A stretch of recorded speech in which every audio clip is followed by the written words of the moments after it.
Hello dear students, we were doing formation of spicule. That first of all, scleroblast, which is the modified pinacocyte, it becomes binucleate and an axial filament of organic matter is synthesized between two nuclei. As it grows in size, two nuclei move apart. Then further, with the further growth of the axial filament, the cell, it elongates and ultimately divides into two. The cell on the outer side is known as thickener cell.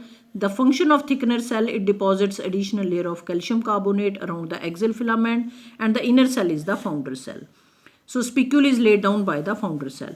Now we are studying how triradiate spicule is formed. So first of all, I have told you spicule is formed from scleroblast. Then I have told you scleroblast divides to form sclerocyte. So one cell divides to form these three cells. These are sclerocyte, because one sclerocyte will form one ray of the spicule. Now each of these sclerocyte becomes binucleate and an axial filament of organic matter is synthesized between these two nuclei.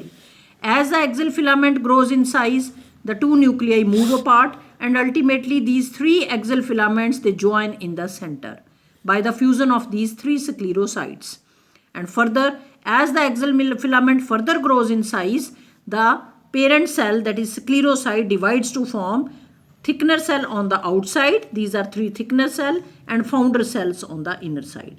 So thickener cell deposits additional layer of calcium carbonate around the spicule, and spicule is laid down and shaped by these founder cell.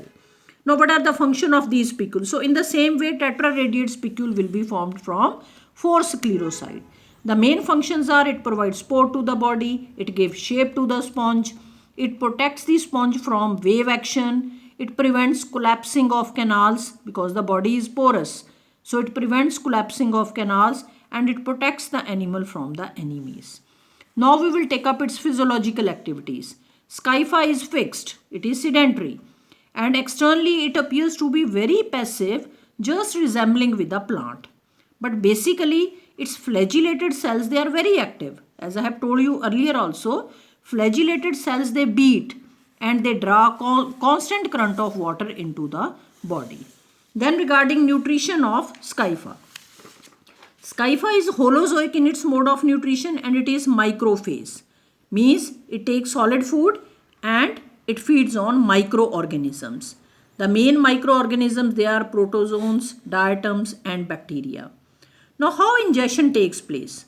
So again, as I have told you, the flagellated cells, they beat, with the result of which water current is drawn through dermal ostia into incurrent canals. From incurrent canals through prosopyle, it enters into radial canals. So this is how food particles, they are drawn into the body of Scypha. So the next phase is digestion. So what happens? The food particles, when they reach the radial canals, you have studied the structure of choanocyte. Here there is present collar. The surface of the collar is sticky. So food particles, they attach to the collar. And ultimately what happens? See, finger-like projections, they arise from the base of the collar and they help to engulf the food particles. So this is how food particle enters into the choanocytes. So choanocytes he water current अंदर withdraw करते ने. Choanocytes आ ਜਿਹੜੇ ਇਹਨਾਂ ਨਾਲ ਹੀ food particle ने stick करना और food particle ਦੀ mainly digestion होनी ਆ. सो कॉलर नाल स्टिक किए और फिर इस दे कॉलर के बेस तो सीडोपोडिया राइज होए, जिन्हों ने फूड पार्टिकल इनगल्फ करके ultimately taken into the body of coenocyte. So digestion will occur within the coenocyte. Mainly it occurs in coenocyte. So it is intracellular. So mainly it occurs in coenocyte.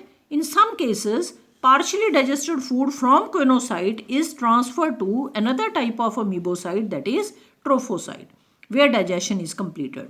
So whatever the case may be, digestion is intracellular. It will occur within the cell with the help of lysosomes. So lysosomes, which are the vesicles containing hydrolytic enzymes, they contain three types of enzymes: protease, carbohydrase and lipase. So which fuse with the food vacuole, as you have studied in amoeba, as you have studied in paramecium, and they will help to digest the proteins, carbohydrates and lipids. Then the digested food from choanocyte is transferred to amoebocyte, which carry this food to different parts of the body, mainly by cell-to-cell diffusion. Or even trophocytes, they can move within the mesoglea. They also help to transfer the food to other parts of the body. Then surplus food, that is stored in the thisocyte that we have studied, again a type of amoebocytes. And food is stored in the form of glycogen, fat, glycoprotein or lipoprotein. Then how egestion takes place? Again, undigestible remain from different parts of the body is thrown into canals. So again, along with outgoing water current, that is the flow is from incurrent canal, it enters into prosopile, then into radial canal, then into apopyle, then into excurrent canal, then ultimately through spongiocele, it leaves the body through osculum. So waste material, they leave the body along with the outgoing water current. So this is the route of the water current that carries waste materials out of the body. So this is regarding its nutrition. Then regarding its respiration. In Scypha what happens? Respiration is aerobic. It occurs in presence of oxygen and mainly it occurs by the process of diffusion. So each cell respires for itself. So just see cells of the dermal layer. They are in direct contact with water. Exterior is in direct contact with water. In cells of the dermal layer present in incurrent canal and excurrent canal, they are also in contact with incoming water current. Cells of the gastral layer, they are also in contact with the incoming water current. So even the cells of mesoglea, they are not far away from the water current because the body is porous. So each cell respires for itself. Oxygen from incoming water current, which is loaded with oxygen, that is picked up by the cells and it is used in the oxidation of food. Oxidation of food releases carbon dioxide and carbon dioxide diffuses into canals and which leaves the body along with outgoing water current. So this is how respiration takes place. Same is true for excretion. The main excretory waste is ammonia.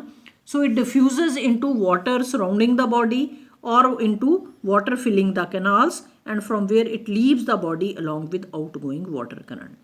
Then comes its sensitivity. Scypha has no sensory cells to receive stimuli and it has no nerve cells to transmit stimuli. But even we can say, so even if a deep cut is given to the body, the animal is unaware of that deep cut. But this has a very good power of regeneration.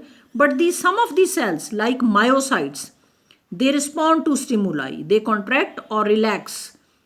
So to open or close they contract to close the osculum. They relax to open the osculum and dermal ostia in response to surrounding water, whether the water is polluted or it is fresh.